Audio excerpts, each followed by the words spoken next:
We are in Matthew chapter 5, verse 17. So we're in the Sermon on the Mount.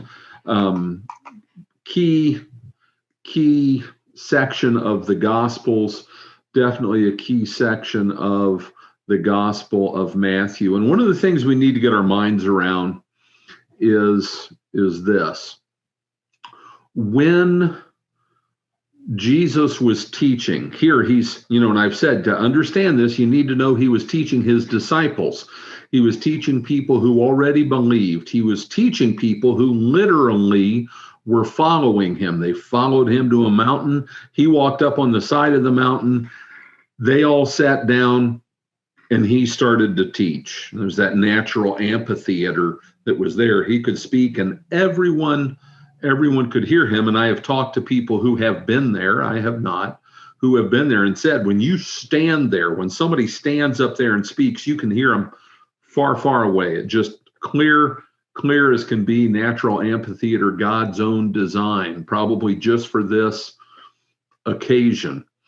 But he was teaching believers. He was teaching believers who were following him. He was teaching believers who, for the most part, by and large, were Old Testament believers. All the stuff in the Old Testament, they knew it. They had an understanding of it. They had that as their foundation. They also had the teachers of their day, and it had been being taught this way for some time, but the teachers of their day, the Pharisees and the scribes, and those two go together, the scribes and the Pharisees. Pharisees were not priests. Pharisees were not truly religious leaders. They were lay people who, by and large, were wealthy. They were power players, and they were very religious, but they weren't priests. The Sadducees were the priests. The Sadducees were the priests. And you always hear about the Pharisees and the Sadducees and the scribes. The scribes were the professional theologians. The scribes were the ones who were of the guild of the scribes who were allowed to make copies of the scriptures. And there was a very strict protocol as to how that went. And I'm not going to go into that. That's a topic perhaps for another day. But those were the groups that were there. And the Pharisees, those rich lay people who believed themselves to be very righteous and acted as though they were religious leaders. And so they were respected as that. I'm just making the point that they were not priests. They were not part of the official structure of how the temple was run and all that. Okay. They were the wealthy guys. Who do you think paid the scribes? Who do you think supported them? The Pharisees did. So the scribes, in essence, worked for the Pharisees. The scribes were the experts, but they weren't going to bite the hand that fed them. And they were the same kind of hypocrites, okay? The Sadducees, the scribes, the Pharisees, it was all about appearing to be better than everyone else. And I'm not going to say holy. I'm not going to say more religious. Religion was just the means whereby they demonstrated for all the world to see that they were the better ones. They were better than you. They were more faithful. They did everything by the book. And as a matter of fact, they had written the book. The commandment says, remember the Sabbath day to keep it holy. They came up with 617 things in the Talmud that you couldn't do on the Sabbath. 617. Okay. They were, and Jesus calls them hypocrites. They were all about the outward appearance, the outward show of being righteous. And there are all kinds of analogies to what we see in our political class today. There is a great deal of hypocrisy. They're outraged when someone has a moral indiscretion. They've got 5 of them going on in their lives at that moment. Okay.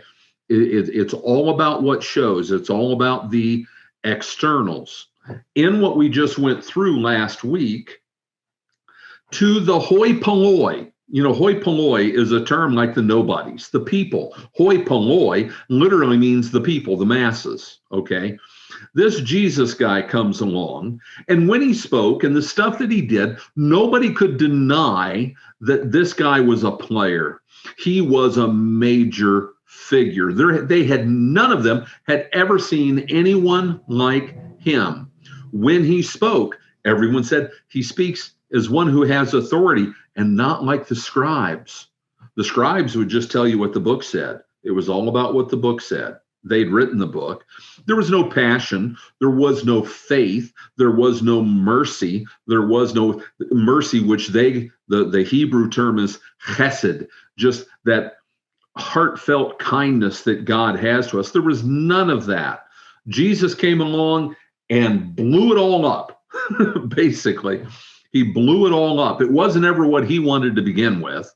They had taken what he had instituted in the Old Testament, what he and his father had instituted in the Old Testament, all of which was pointing to him, and they turned it into a means of showing off. It was like bragging about being humble. It's idiotic. It's oxymoronic. It doesn't make any sense. So when he came along, there was going to be a clash. He was coming to bring the sword of division, because he was going to preach the truth. He was going to speak the truth. And as the hippies used to like to say, speak truth to power. That was Jesus. He spoke truth to power, and he didn't care what they thought. He didn't care what their reaction is. Again, I reference the Gospel of John, that movie made in 2003, 2004. Beautiful portrayal of that. He just didn't care what they said. He didn't care what they thought. He was going to speak the truth. And when they picked up rocks to stone him, he'd still speak the truth. Just like John the Baptist, he didn't care. He didn't care. He told Herod that he was a sinner for marrying his brother's wife. And he was, by the book, by the Old Testament. He was a sinner for marrying his brother's wife. Herod had him arrested and beheaded. John didn't care. I'm not saying he wanted to be beheaded.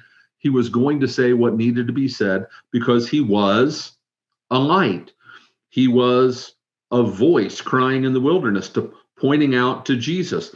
Jesus comes along and he tells the hoi polloi, the people who are no one. And you talk about class distinction. You talk about class distinction. We have it today, right? We have it today. There's blue collar and white collar. And we think of people differently by what they are, what class they are, what kind of work they do, what kind of education they have, what kind of wealth they have, what their lineage is. The world thinks about them differently, and they definitely did then. The Pharisees were better human beings than the rest of them. The Sadducees were better human beings than the rest of them. And the scribes were definitely better human beings than the rest of them. They could tell you exactly why, chapter and verse. Okay. Jesus came along, and to the hoi polloi, nobodies, he said, "You are the light of the world. A city set on a hill cannot be hidden, nor do people light a lamp and put it under a basket. That in the same way, let your light shine before others so that they may see your good works and give glory to your Father in heaven." The common people weren't supposed to do that stuff. They were just supposed to listen and obey. Here's what you're supposed to do. This is what you do. You do this, you do this, you do this, and you make sure and pay us respect. You make sure and listen to us, and you don't ever question us. Jesus just empowered them all. And he's getting ready to verbally dismantle the whole system as it existed. He's going to blow it up. He's going to blow it up. He says, "You're the salt of the earth." And we talked about how important salt is. You're the light of the world. So, and when they heard that, they were thinking the kind of things in the context of what I'm talking about. And that's why I'm rambling on about this, because it's so important. We need to get in their heads what they heard, because they didn't hear what you hear. It wasn't just neat stories. This affected the world they were in, and their whole world was about their faith. That was a difference between them and us. It was all about their faith. And that's not a bad thing. It's just that the leaders had messed everything up. So because he had just basically thrown a flashbang into the room, boom, and everybody's going, wow, did he just say what I think he said? And he started off with the blessed are the poor in spirit, blessed are the meek, blessed are all the people who aren't those guys, the Pharisees, the Sadducees, the scribes, the Sanhedrin, the council of all those guys together.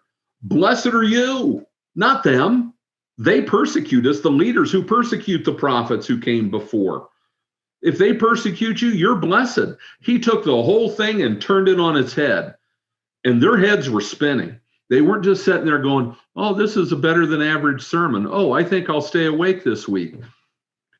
Their ears were tingling. They were looking at each other in awe as he went on and said those things. So they're thinking, wow, he's just blowing everything up. Everything's out the window. And that's where we pick up today. He says, and this is in the Greek, it is very emphatic the way he says it. It's like, don't even begin to think.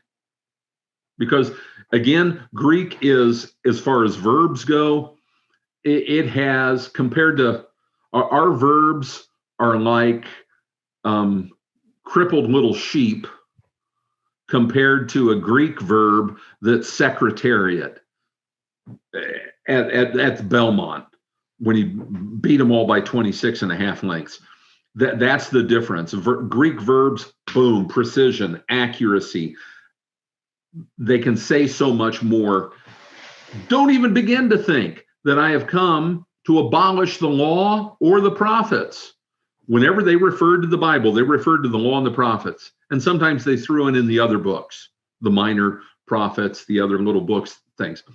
Don't think that I've come to abolish that. Don't think I'm undoing the righteous requirement of God's law, because God's law is be holy, for I, the Lord your God, am holy. Leviticus 19:2, it is the scariest verse in the Bible. Be holy, and holy means perfect. Be perfect because I am perfect. That is the righteous requirement of the law. That is the ticket that gets you into heaven. And it is still the ticket that gets you into heaven. Those who we love, who have passed on before us, had that ticket in their hand. It was handed to them by Jesus. He gave them the ticket, his righteousness, his perfection, because he fulfilled the law. He kept it all. He was perfect. He was holy. He handed them the ticket, put his arm around them, looked at the Father and said, he's with me. She's with me. They're with me. Come and enter the rest prepared for you by my Father. And Dad welcomes them with open arms. So Jesus didn't come to just blow everything up. It wasn't what is that? That is the longest word in the world. Anti-disestablishmentarianism. It wasn't that. Okay, think about that word, anti-disestablishmentarianism. It wasn't that. He didn't come to throw the law out. He came to fulfill it. To fulfill it. He kept it. It all pointed toward him, and he's the one who fulfilled it. For truly I say to you, until heaven and earth pass away, and that hasn't happened. Look out the window. Everybody look out the window. No, heaven and earth are still here. Until heaven and earth pass away, not an iota, not a little choop, not a dot, like a dot on an I, will pass from the law until all is accomplished.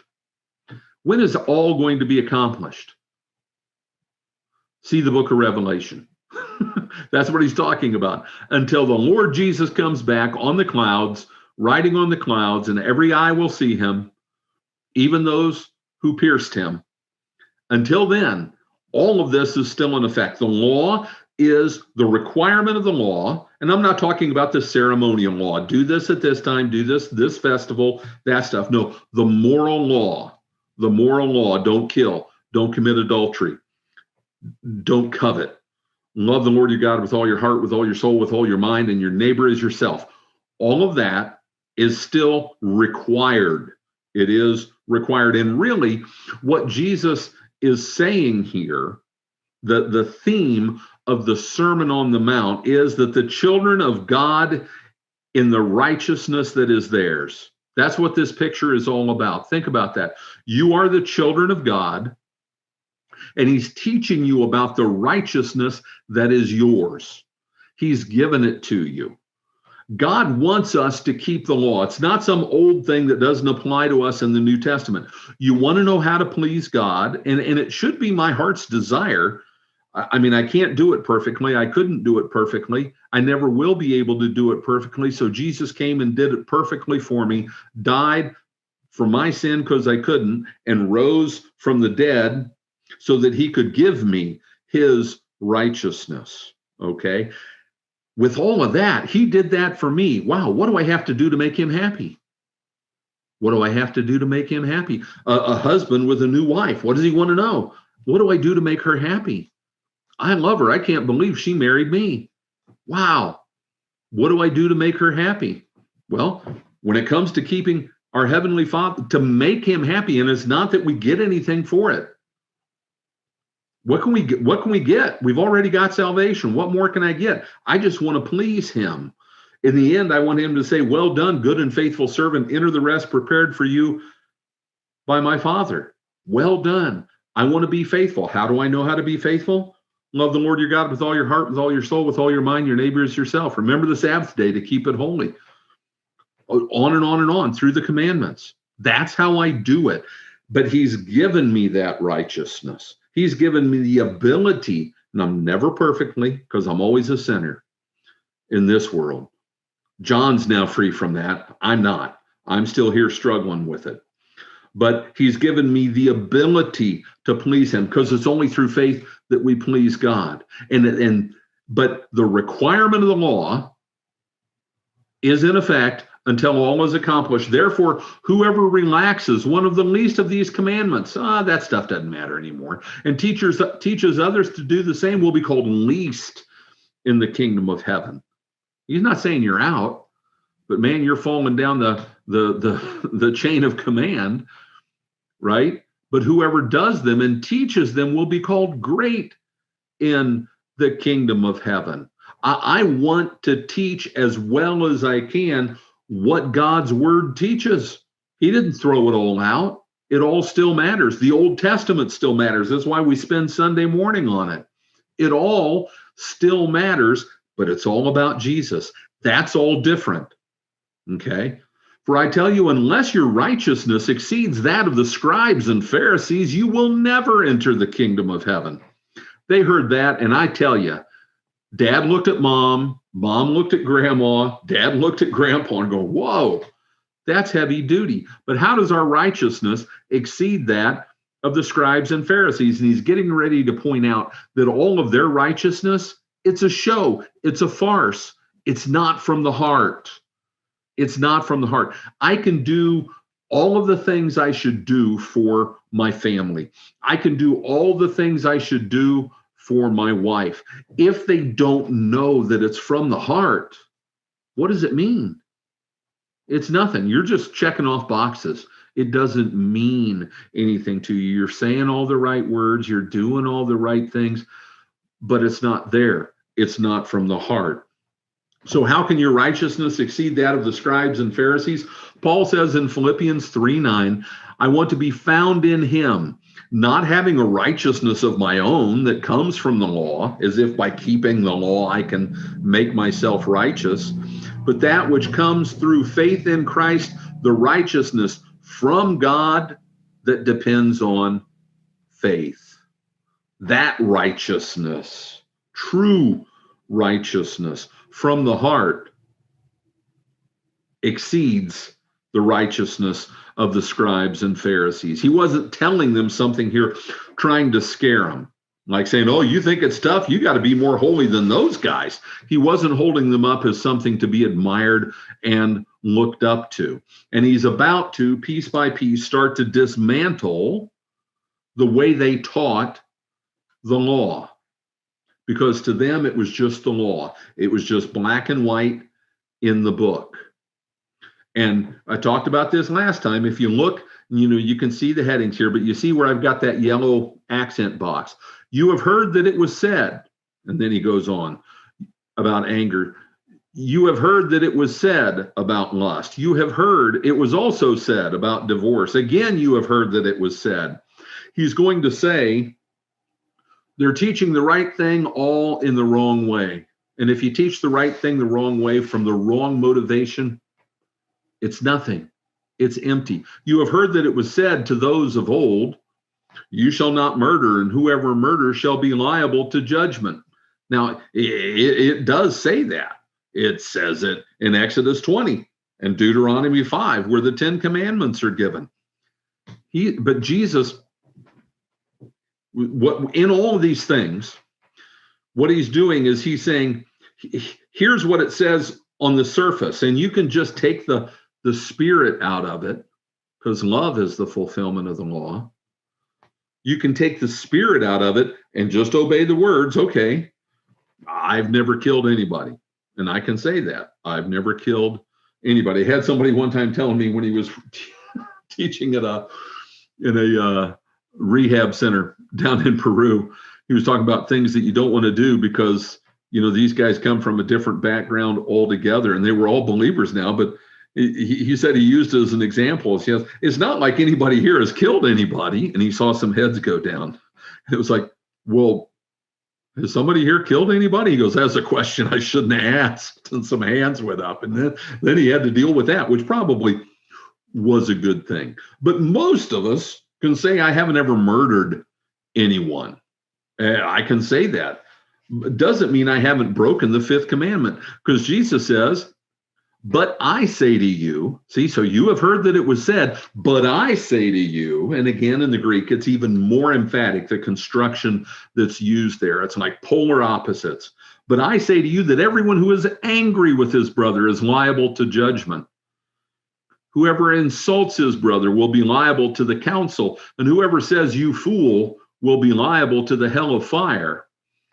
It's what's in the heart. Anger in the heart is hatred toward my brother, and hatred manifests itself in the outward act of doing them physical harm, possibly ending their life. But it's what's inside that matters. So if you were offering your gift at the altar and there remember that your brother has something against you, leave your gift there before the altar and go. First, be reconciled to your brother and then come and offer your gift. Guess what? The teaching of the religious leaders of the day said, oh, when you're making an offering, you don't let anything interrupt that.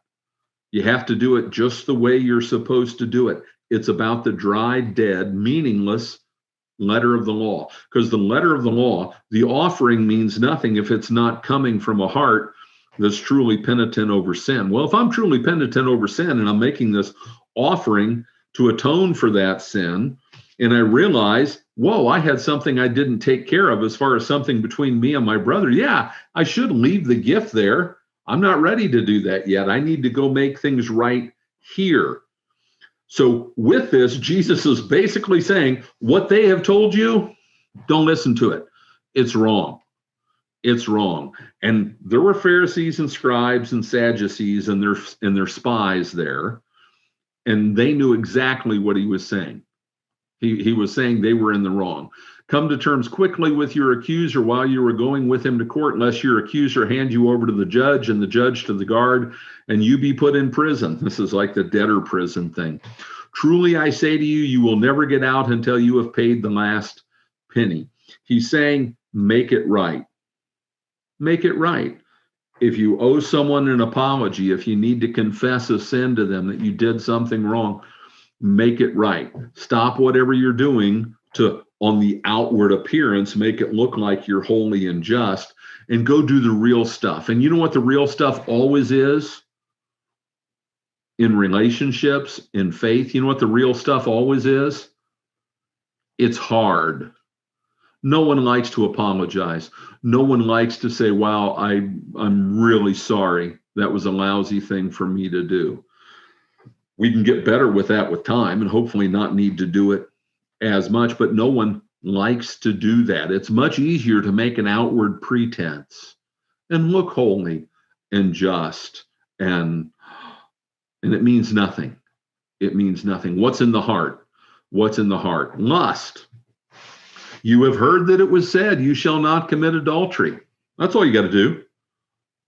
And they even redefined adultery. You know what adultery was? The way they would define it a lot of the time, it was just sleeping with someone who was married to someone else.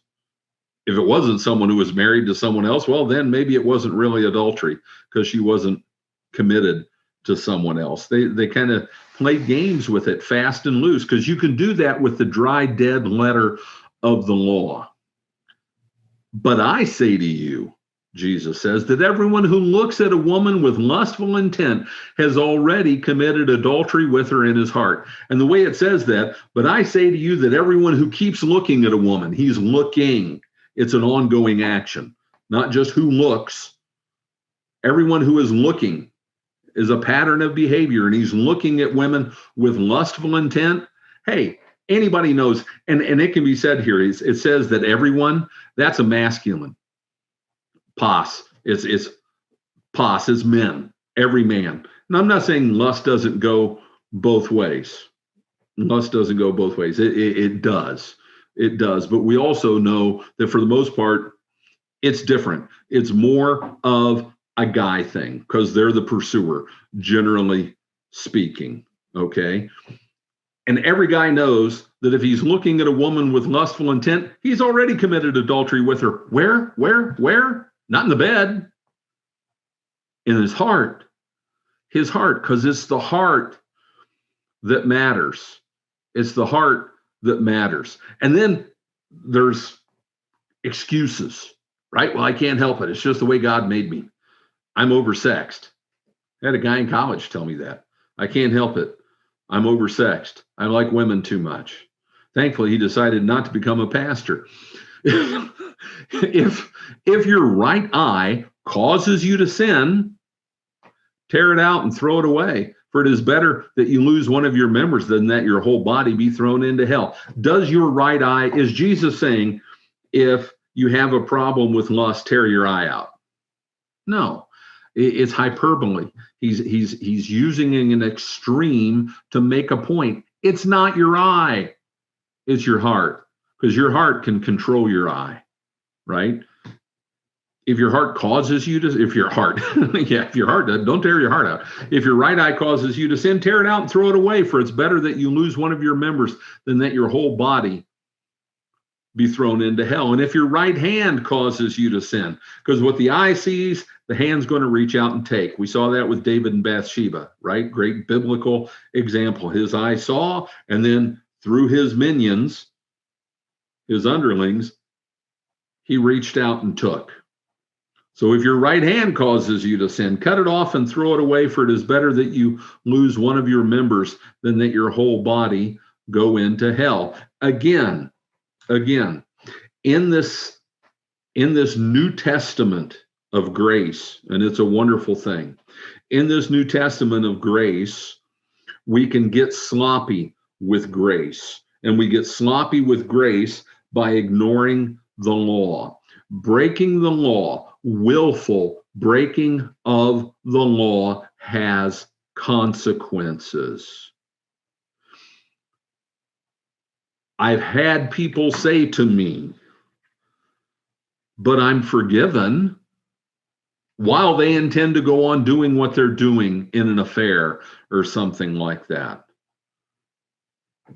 You can't be and exist in the state of blessed forgiveness from God